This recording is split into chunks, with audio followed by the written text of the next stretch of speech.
Yamaha tantalized the American dirt bike press with the unveiling of its all-new, electric start, Wi-Fi-equipped 2018 Yamaha YZ450F about a month ago, and we haven't stopped drooling over the photos and technical specifications of the bike since then.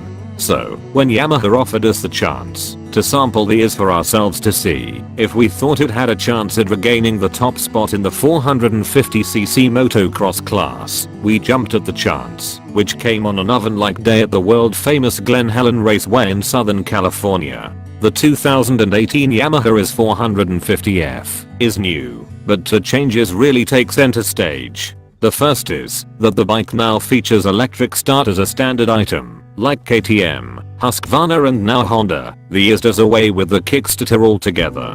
However, if you read our preview of the 2018 YZ450F, you already know that its electric starting system is completely different than the one used on Yamaha's successful WR and FX off-road models. A tiny 1.5 pound 2.4Ah/13.2 volt lithium-ion battery powers the starter, which is mounted behind a reverse inclined cylinder that is positioned to 2 degrees more upright in the chassis than previous YZ450Fs. The second is Yamaha's industry-first wireless tuning app for dirt bikes, the Yamaha Power Tuner iOS and Android app, which we'll talk about later.